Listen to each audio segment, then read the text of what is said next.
오늘 제목이 좀 특이합니다. 부활주일인데요. 제목이 뭐예요? 네, 실제 상황입니다. 실제 상황. 자, 어떤 의미인가 우리 이제 말씀을 통해 볼 텐데, 그 이제 외상센터에서 굉장히 이제 우리나라에서 중요한 역할을 했던 분, 이제 이국종 교수님이라는 분 아실 거예요. 그분이 지금 이제 해군에 들어가셔서 이제 군의관으로서 이제 그 외상, 이제 군대에서는 그런 일들이 많으니까 이제 그 일을 하시는데, 한 방송에서 이제 그 훈련 상황을 이제 만들어서 이제 그렇게 하는 모습들을 이제 본 적이 있습니다. 근데 이제 같이 함께하는 의사 선생님들이 있겠죠. 여자 선생님들도 있고 간호사들도 있고 하는데, 이제 그 교수님이 이제 어떤 상황에 맞춰서 이제 막 수술하는 거를 굉장히 훈련이 아닌 실제 상황처럼 막 하시는 거예요. 근데 이제 옆에 있는 사람들은 그렇지 않더라고요. 옆에 있는 사람들은 훈련이니까, 훈련 상황이기 때문에 그냥 뭐 이렇게 간단하게 뭐 지금 이게 뭐 문제입니다 뭐 이렇게 하니까 막 엄청나게 호통을 치는 거예요. 지금 네 감정이, 네 생각이 지금 어떻게 이 상황에서 이 환자가 지금 요런 어떤 사고를 당해서 이렇게 지금 큰 피해를 지금 당했는데 여기에 대한 너 감정이 뭐야 이러면서 막 계속 물어보는 거예요. 네 생각이 뭐냐는 거예요. 그러니까 끊임없이 계속해서 그거를 생각해야 된다고 하는 거예요. 훈련이지만 실제 상황인 것처럼. 그죠? 그렇게 할 때 실제 상황이 닥쳤을 때 당황하지 않고 여러 가지 경우의 수들이 이제 훈련을 통해서 쌓여지면 그것이 이제 큰 어떤 능력을 발휘한다 하면서 한 이야기를 들어본 적이 있습니다. 그러니까 사실은 우리의 삶도 그래요. 우리가 이제 종교냐 신앙이냐에 대한 포에마 교회는 계속해서 그 고민을 하고 있는데, 이것과 관련돼서 한번 연결해 본다면 종교는요 늘 그냥 훈련 상황이에요. 그래서 우리 뭘 받아요? 제자 훈련을 받잖아요. 그래서 훈련을 많이 받아요. 교회 안에서도 엄청나게 훈련하죠. 근데 실제 상황이 펼쳐지는 일상으로 가면 어떻게 됩니까? 막 넘어지는 거예요. 교회도 그렇고 개인도 그렇고 뭐 우리 모든 사람들이 신앙인이라고 하면서 교회를 다닌다고 하면서 훈련은 너무나도 끊임없이 받아왔는데, 그래서 훈련 상황에 대한 어떤 예나 이야기나 그런 어떤 경우의 수들은 있는데 실제 상황에 딱 이제 닥치게 되면 이제 막 무너지는 거예요. 그래서 영적으로나 육적으로나 힘겨워하는 분들이 참 많이 생겨나는 것 같아요. 그래서 이게 뭐 때문에 그럴 것인가? 이 중심에는요, 이 부활 신앙이 중심이 되는 거예요. 오늘 이 부활주를 통해서 부활은요 실제 상황이거든요. 근데 이 부활인 실제 상황을 예수님께서는 부활하셔서 많은 제자들, 500여 형제가 넘는 사람들, 많은 사람들에게 막 보여주세요. 뭐라는 걸 보여주는 거예요. 이건 허상이 아니고 신비가 아니고 훈련이 아니고 실제 상황이라는 거예요. 그리고 이것이 실제가 되는 것을 느낀 사도들, 성도들의 삶은요 사도행전에서 완전히 달라지게 됩니다. 이것이 굉장히 중요한 부활 신앙, 부활의 어떤 기준이 되는 거죠. 그래서 오늘 우리 사랑하는 성도 여러분, 오늘 이 부활주의를 맞이해서 말씀을 통해서 예수님의 부활이 실제가 되길 소망합니다. 아멘. 네. 우리가 부활 믿습니다. 말은 해요. 오늘 말씀도 나중에 볼 거예요. 제자들이 믿죠. 왜냐하면 눈으로 봤을 때 예수님 육체가 딱 이제 부활하셔서 오셨기 때문에 안 믿진 않아요. 그런데 믿지만 어떻게 해요? 두려워하는 거예요. 믿으면, 실제가 되면 이 땅의 모든 상황들이 우리가 아까 찬송으로 고백했던 것처럼 걱정 근심 전혀 없네. 이 삶에 있어서 신앙인의 그 진가가, 그 능력이 발휘가 돼야 되는데 우리가 실제가 되지 않기 때문에 무너지고 흔들리고 하는 거거든요. 그래서 오늘 이 실제가 되는 부활의 사건들을 한번 이 누가복음 본문을 통해서 한번 살펴보도록 하겠습니다. 우리가 먼저 보길 원하는 것은 이제 36절부터 38절까지예요.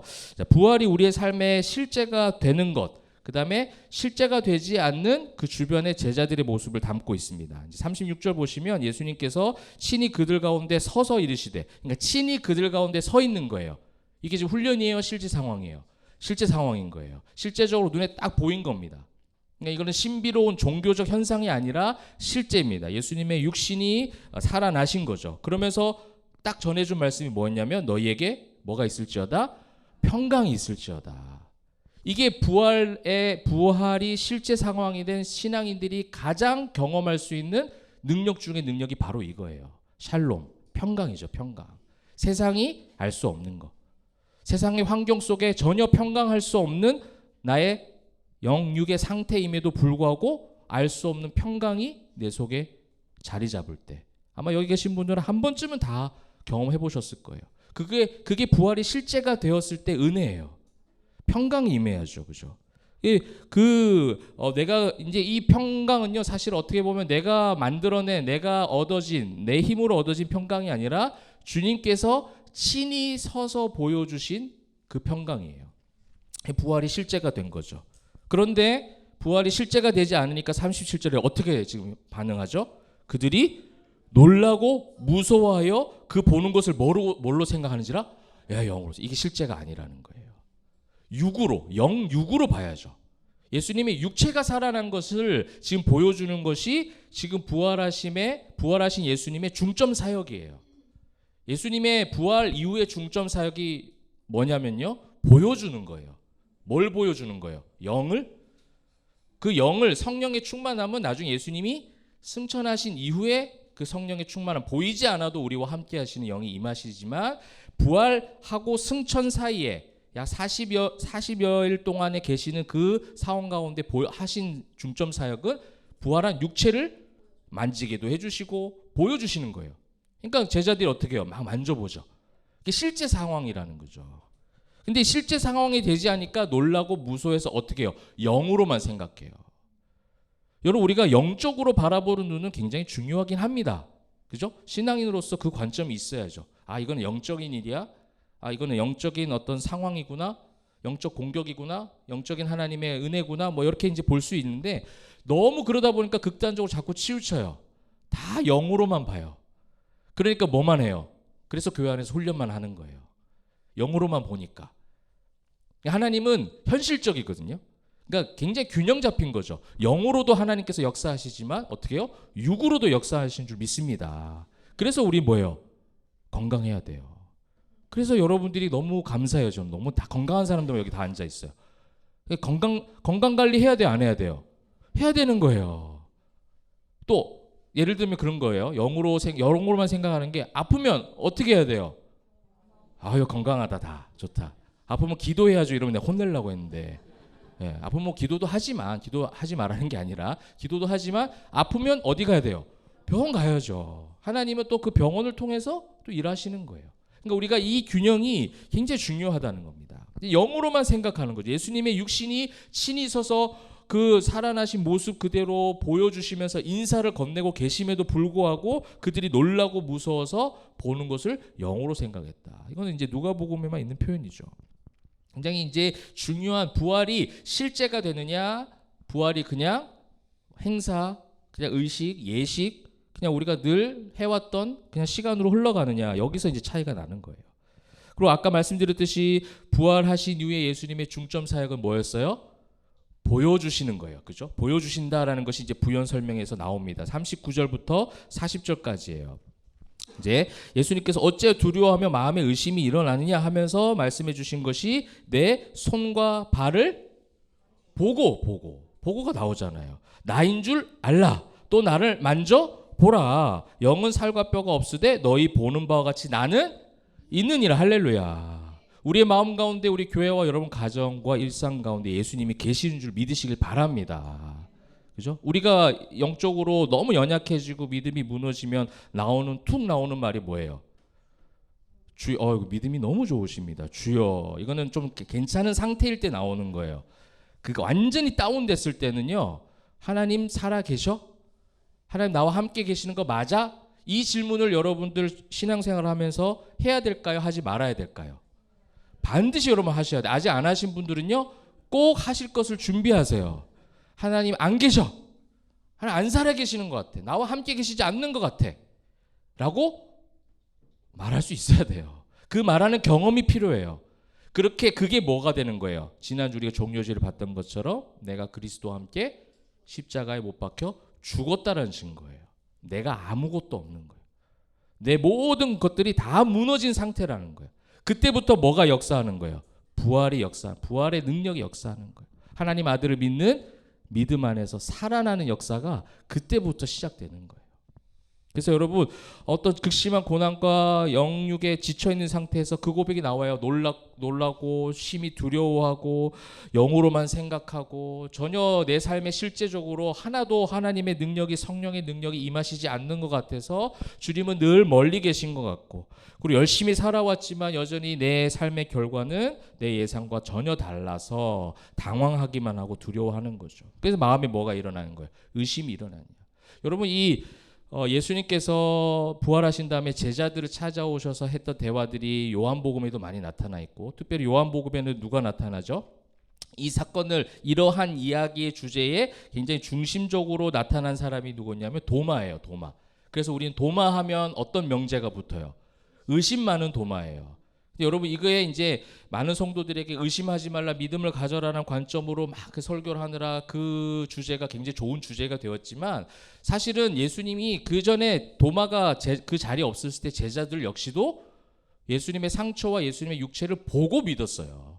그러니까 보고 믿는다는 그 믿음에 대해서는 나쁜 게 아니었어요. 그때 예수님의 사역이 보여주는 사역이었습니다. 여러분 요한복음 20장 29절 한번 보실까요? 이 말씀 때문에 우리가 이제 거기에 이제 막 잡혀 있거든요. 예수께서 이르시되 너는 나를 본고로 믿느냐 보지 못하고 믿는 자들은 복되도다 하시니라. 이 구절이 이제 난의 구절이 되어져 가지고 도마가 의심이 많은데 우리는 의심하지 말자 뭐 이렇게 되는 거예요. 이건 뭐냐면 예수님께서 승천하신 이후의 삶에 대한 이후의 세대들에게 주시는 축복의 메시지예요.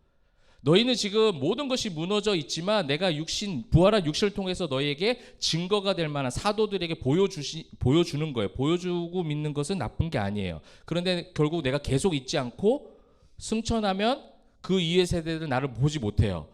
그러면 보고 믿는다 이게 이제 예수님이 승천하시기 전에는 가능한데 예수님이 승천하신 이후에는 그게 안 되잖아요. 그러므로 내가 어떻게 해요? 보지 못하고도 믿는 은혜와 복을 줄 거다라는 거예요. 그 얘기가 중점적으로 주제가 돼야지 의심 많은 도마가 주제가 되어서는 안 되는 거죠. 그래서 의심의 문제가 아니에요. 오늘 예수님께서도 왜 마음에 의심하냐 이 책망하는 것이 아니라 이것이 실제가 되지 않는 여전히 무너져 있는 제자들, 그죠?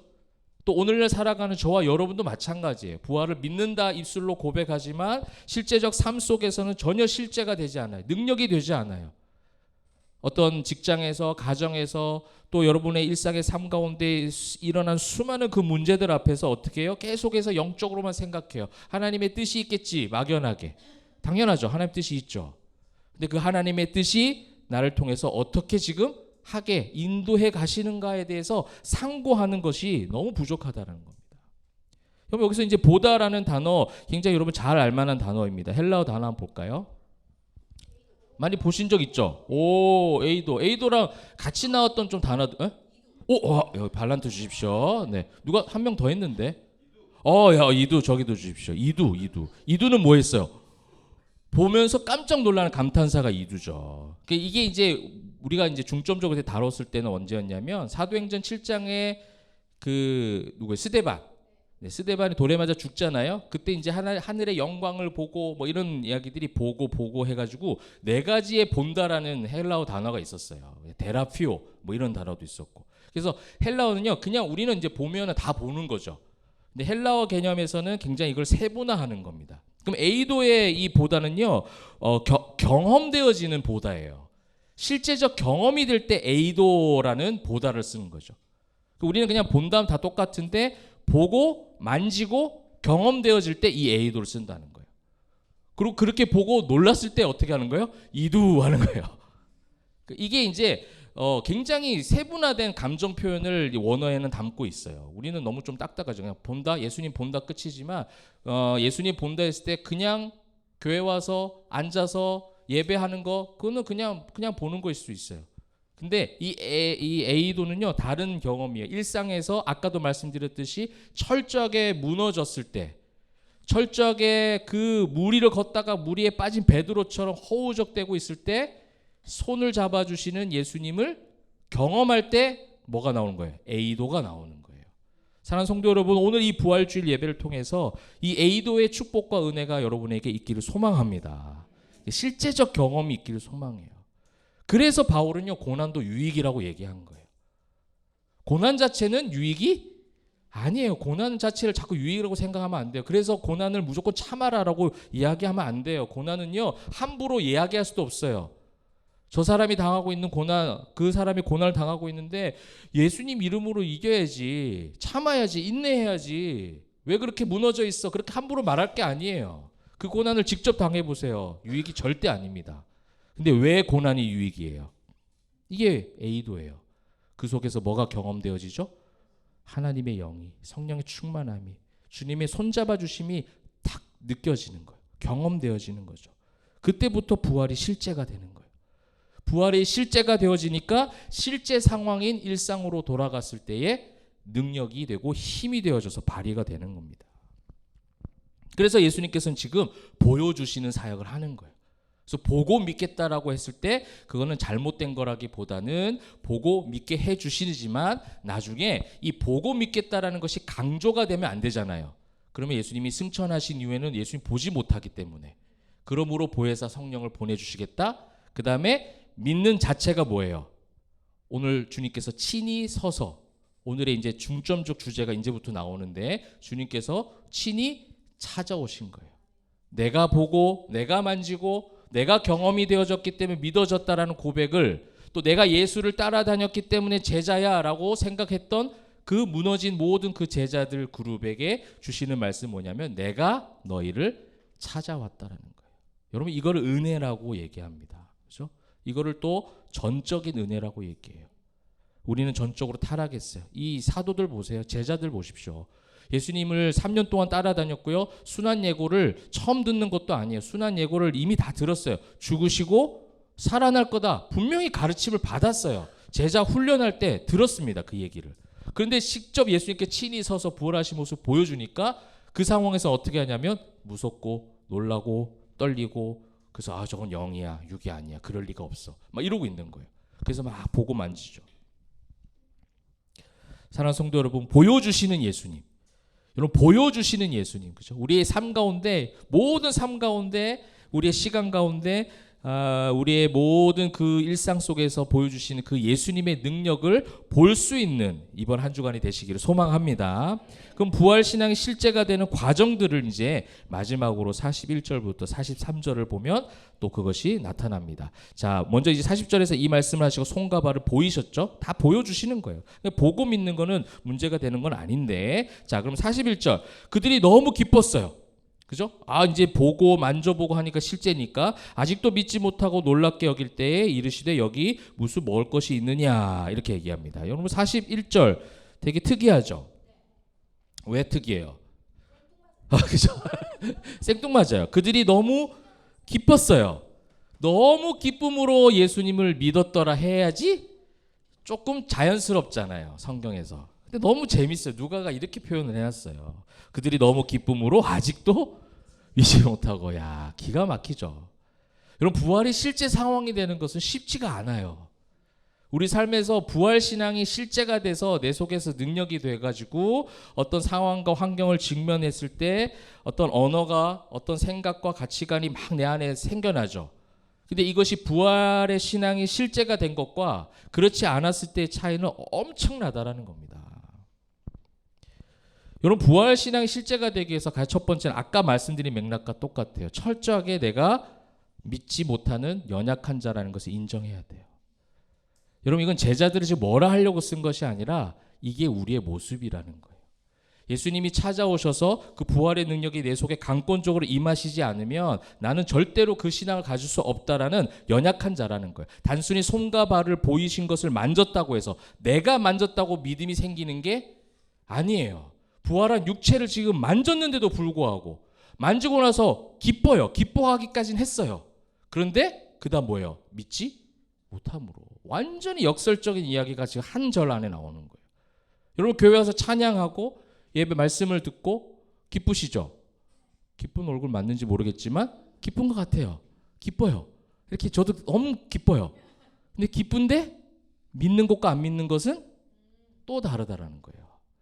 여러분 감정적으로 기쁠 수 있죠. 좋은 사람들 만나고 또 우리 오늘 점심 맛있는 거 먹을 거고 또 그 다음에 우리 플리마켓도 하잖아요.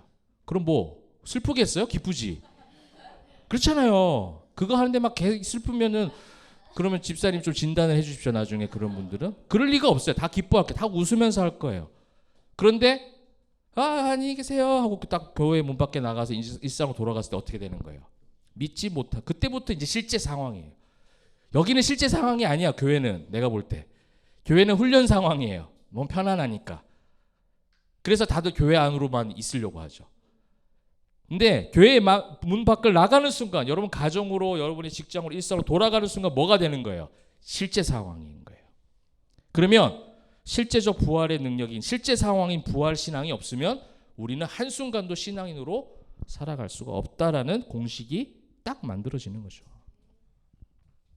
여러분 너무 기쁜데 아직 믿지 못하고 지금 놀랍게 여긴다고 했어요. 이 놀랍게 여긴다라는 단어 자체가 그래요. 여기 나오지 않지만 그 원어 자체가 기이하게 여긴대요. 신비로운 어떤 기적과 때로는 마술, 이런 것 때문에 설명되지 않는 기이한 현상 때문에 놀라는 거를 여기서 이 단어를 사용해요.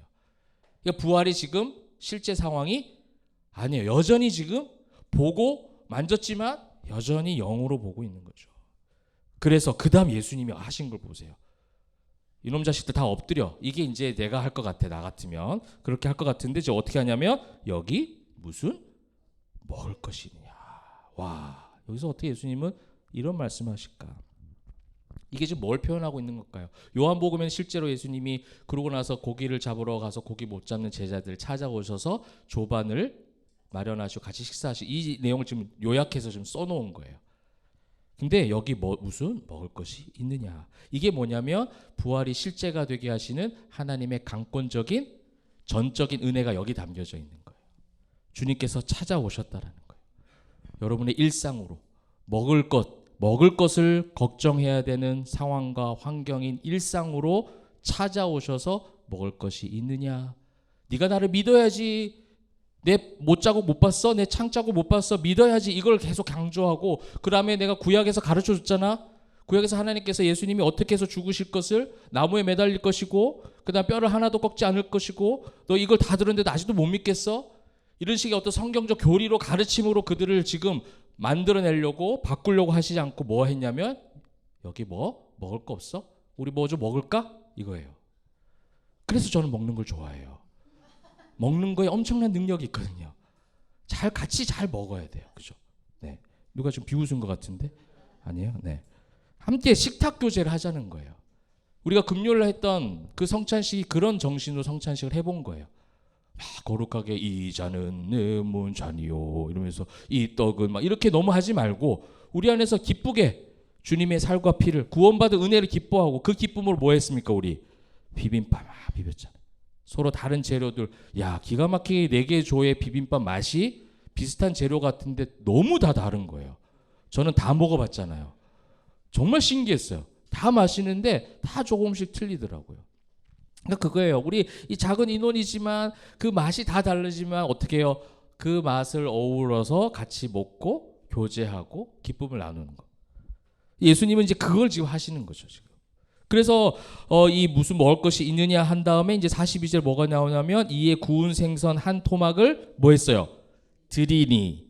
43절에 받으사. 이게 신앙인의 실제 상황이에요. 삶 속에서. 주님 앞에 드리고 주님께서 그걸 받으시고, 그래서 먹고 마시는 이런 관계적 형성. 이 종교적 형식을 벗어나 있는 거예요. 그죠? 이전에 최후의 만찬은 뭔가 좀 형식적인 것 같았어요. 세족식도 하고 여러 가지 그런 걸 했었지만 지금 부활하시고 난 이후에 오셔서 하신 것은 무엇이었냐면 대단한 성찬 만찬을 준비하지 않았어요. 6월절 식사 때는 많은 걸 준비했거든요. 쓴나물도 준비해야 되고 고기도 준비해야 되고, 그죠? 많은 음식을 준비해야 되는 6월절이 아니라 지금 부활하신 이후에는 종교적 형식을 다 벗어버리고 기쁨을 나누는, 함께 부활의 그 실제를 나눌 수 있는 그 교제를 지금 예수님은 하시고자 하는 거죠. 여러분, 이 자체가 뭐냐면 나의 어떠함이 아니라 너를 향한 나의 무한한 아가페 사랑으로 내가 너를 찾아왔다라는 거예요. 그 찾아온 나와 함께 먹고 마시고 함께 하자라는 거예요. 그래서 요한복음에 나타났던 우리 포에마 성도들 다 들었잖아요. 베드로야 네가 나를 사랑하느냐 3번이나 물으시잖아요. 근데 결국 결론이 뭐예요? 네가 나 아가페 할 수 있겠어? 하니까 예수님, 저는 주님을 아가페 할 수 있는 능력도 안 되고 그렇게도 할 수 없어요. 그래서 저는 필로스밖에 못해요. 그래 결국 나중에 네가 나를 필로스 하느냐 이렇게 인정해 주시는 거죠. 자기가 그렇게 주님을 아가페 할 수 없어요. 나는 주님을 아가페 할 수 있는 줄 알고 자신하고 주님을 따라다녔는데 결국 가장 많이 저주하고 부인하고 도망갔던 사람이 베드로였어요. 가룟 유다 다음으로 제일 나쁜 놈이에요. 그죠? 근데 그렇게 철저하게 무너져서 철저하게 자신의 그런 연약함을 발견하고 난 이후에 예수님 뭘로 회복시키시는 거예요? 네가 나를 아가페하기를 내가 원해서 온 게 아니라 내가 너를 아가페하는 거야. 내가 너를 사랑하는 거야. 왜 너는 자꾸 네가 뭔가 하려고 해? 이거를 우리는 그때 신학적 용어로 뭐라고 했어요? 불가항력적 은혜라고 얘기했어요. 이 제자들이 지금 어떻게 해요? 제자들 마치 지금 믿음에 대해서는 저항하고 있는 것 같아요. 보고 느끼고 했지만 믿지 못하고 영으로 생각하고 만져서 기쁜데 또 기이하게 여기고, 그래서 약간 계속 저항하는 것 같아요. 예수님이 부활의 실제를 막아내는 것 같아요. 근데 주님이 불가항력적 은혜를 어떻게 합니까? 찾아오셔서 만져주시고 식사하고 계속 그들의 눈높이에 맞춰서, 못 알아듣고 예민하고 막 지금 힘들어하니까 뭐 좀 먹자 이거예요. 이런 유연함, 그죠? 이렇게 예수님 안에서 참된 자유, 진짜 기쁨, 이것이 부활의 실제 상황이 되어져서 우리 교회가 그렇게 되길 원하고, 또 사랑하는 성도 여러분의 일상이 실제 상황들이시잖아요, 다. 그죠? 이제 돌아가시면 실제 상황이 되는데, 그 실제 상황 가운데 부활의 그 능력이, 내 속에 실제 상황이었던 그 부활의 능력이 내가 어떠한 상황 가운데 있다 할지라도 나를 찾아오셔서 같이 식사하시고 받으시고, 그죠? 우리는 또 드리고, 이런 어떤 교제들, 이런 것들을 원하시는 주님께서 늘 기대하고 기다리고 계세요. 그래서 요한계시록에서도 늘 뭐라고 해요? 문 밖에 서서 두드린다 이렇게 얘기하시잖아요. 그 두드리는 그 주님의 찾아오심을 여러분 오늘 이 부활절 위에 더욱더 많이 맞아들이시고, 이것이 삶의 실제가 되어져서 실제 상황인 여러분 일상으로 돌아가셨을 때에, 그죠? 여기는 훈련장입니다. 훈련장에만 있어가지고는 능력이 안 돼요. 훈련장 바깥으로 그럼 실제 상황이 펼쳐지는 그 일상에서 부활이 실제가 되어져서 넉넉히 승리하는 저와 여러분 되시기를 주님의 이름으로 축복합니다. 이제 말씀을 맺으면서요, 며칠 전에 우리 가족이 모여서, 우리 가족은 함께 앉아서 영화 보는 걸 좋아하거든요. 네, 영화 한 편을 봤습니다. 거의 근데 10년 전에 나온 영화였습니다. 그 영화 포스터가 있나요? 혹시 보신 적 있습니까? 우리는 동물원을 샀다. 배우들이 다 유명해요. 네, 우리는 동물원을 샀다. 한 10년 전에 나온 이야기인데 뭐 길게 할 수는 없는데, 여기 보면 이제 한 가족이 나와요. 한 가족이 나오는데 그 엄마가 병으로 죽게 됩니다. 그래서 아빠와 그다음에 큰아들, 그다음에 아주 작은 딸, 이렇게 세 명이 남게 되었어요. 이 세 명이 남겨지면서 어떤 여러 가지 상황들로 인해서 뭐 하게 되냐면 폐업 위기, 이제 그 엄마가 살고 있었던 집의 환경을 좀 바꾸고자 다른 데로 이사를 가자고 한 게, 어디로 이사를 갔냐면 폐업 위기인 동물원이 있는 그 지역을 사게 된 거예요. 뭐 돈은 많았나 봐요. 그래서 이제 우리가 그 가족이 동물원을 사게 된 거예요. 근데 이제 그 동물원이 어떤 심사 기준에도 자꾸 미달되고, 그래서 이제 영업도 못하고, 동물들은 다 있어요 안에. 이제 가자마자 막 사자 만나고 놀라고 막 그러거든요. 우리 집에 무슨 이런 동물들이 다 있어 하고 막 그런 내용이에요. 근데 이제 이 폐업 위기인 동물원을 이제 중간 내용 다 상량하고 다시 사서 이 가족이 또 그 다음에 거기 있었던 상주했던 직원들이 함께 일궈 나가는 거예요. 그래서 동물원을 새롭게 보수하고 새롭게 잘해서 동물원을 오픈하고 이제 성황리에 그렇게 많은 사람들이 이제 희망을 가지는 그런 이야기입니다. 근데 많은 이제 그 직원이 이제 한 그 이 아빠에게 물어봐요. 사장님이죠. 이제 동물원을 산 아빠한테 이제 물어보는 거예요. 많은 사람들이 이 동물원 와서 산다고 했다가 금방금방 떠나가고 했다는 거죠. 왜냐하면 도무지 소망이 보이지 않으니까. 근데 왜 이거를 사시려고 하는 거예요? 왜 동물원 사시려고 하는, 무슨 의도가 있는 거죠? 이 쓰러져가는 동물원 사시려고 하는 이유가 뭐예요? 왜 하니까 가만히 있다가 이 아빠가 뭐라 할게요? Why not? 이래요. 왜 안 돼요? 그러는 거예요. 그러니까 그리고 이제 웃으면서 싹 들어가요. 저게 무슨 의미지? 우리 이제 보는 사람들 입장에서는. 근데 영화 마지막에 그거를 설명해 준 장면이 나와요. 이게 뭐냐면 죽은 엄마, 그죠? 죽은 아내죠. 그 아내와 이제 연인 관계가 시작되려고 할 때 첫눈에 반한 거야, 이 남자가. 그래서 막 고민하다가 카페에 앉아서 커피를 마시는 아름다운 여인을 발견하고 들어가서 이제 사귀자고 얘기하는 거야. 그래서 이제 받아주는 거예요. 좀 생략을 한 거예요. 너무 빠르죠, 여러분 지금? 네, 많이 생략한 거예요. 그랬을 때에 그 남자가 자신의 지금 상황이 전혀 그렇지 않고 멋있지도 않고 그렇게 생각을 해서 왜 나를 받아주는 거죠? 이렇게 물어봐요. 그때 그 아내가 한 말이 뭐였어요? Why not? 이라는 거예요. Why not? 왜 안 돼? 왜 안 된다고 생각해? 라는 거죠. 여러분 오늘 이 부활의 실제도 마찬가지입니다. 우리는 부활절 하면 부활이 실제가 된다고 하면 내가 뭔가가 믿어져야 되고 내가 어떤 조건이 있어야 되고 근데 제자들 사도들 자기들은 그것이 조건이라고 생각했어요. 제자된 돌이 3년 따라다녔기 때문에. 근데 십자가 앞에서 철저하게 다 무너져 버렸어요. 그래서 제자들이 지금 왜 자꾸 믿지 못하고 자꾸 주춤하고 위축되어 있습니까? 아마 주님 앞에도 부끄러울 거예요. 내가 이렇게 무너졌는데 우리가 이렇게 예수님을 저주하고 부인하고 도망갔는데 우리를 찾아오셔서 근데 그때 지금 해주시는 말씀이 뭔 거예요? Why not? 왜 안 돼? 내가 너를 사랑하는데. 네가 어떠함에 따라서 내가 너를 평가하고 판단하고 정죄하고 찾아온 것이 아니라 그냥 내가 너를 사랑해서 지금 온 거야. 우리 아까 찬양 두 분이 하셨잖아요. 하나님 사랑. 여러분 그 사랑이요. 우린 사랑 너무 교회에서 이야기 많이 하니까 너무나도 가치가 떨어져 버린 것 같아요. 해도 되고 안 해도 되는 것처럼. 할 수 있고 그냥 할 만한 것 해도 되고 안 해도 되는 그런 사랑으로 전락해버렸다면 아가페 사랑 하나님이 예수님이 부활하셔서 제자들 찾아오셔서 해주신 그 사랑은요 Why not? 왜 안 돼? 왜 네가 안 된다고 생각해? 왜 네가 조건이 안 된다고 네가 왜 부족하다고만 얘기해? 내가 너를 사랑하는데 내가 너를 사랑해서 부활의 몸으로 이렇게 나타나서 만지게도 해주고 그 다음에 또 뭐예요? 먹을 거 없어? 이야기 나누면서 식탁 교제도 가지고 부활의 능력은요 단순한 신비 환상이 아니라 우리를 향한 아가페 사랑이 승리를 거둔 실제 상황임을 여러분 믿으시길 바랍니다. 제자로서 사명이 다 무너져서 소망이 없다고 느낀 그들을 지금 찾아오셔서 하신 건 뭐냐면 샬롬 평강을 너에게 주노라. 믿지 못하겠어요. 두려워요. 저거 귀신 아니야? 영 아니야? 왜 자꾸 의심해? 책망하는 것이 아니라 왜 자꾸 의심해? 내가 너와 함께 할 거야. 내가 정말 실제인지 보여줄까? 야 먹을 거 가져와. 맛있는 거 먹자. 그거예요. 이제 우리가 그 사랑을 품고 훈련이 아닌 실제 상황이 가득한 그 일상에서의 그 부활의 능력과 회복된 그 사랑의 힘을 가지고 나아가는 우리 모두가 되길 소망합니다. 그 힘이 우리에게 필요해요. 그 힘이 뭐예요? 예수의 이름이에요.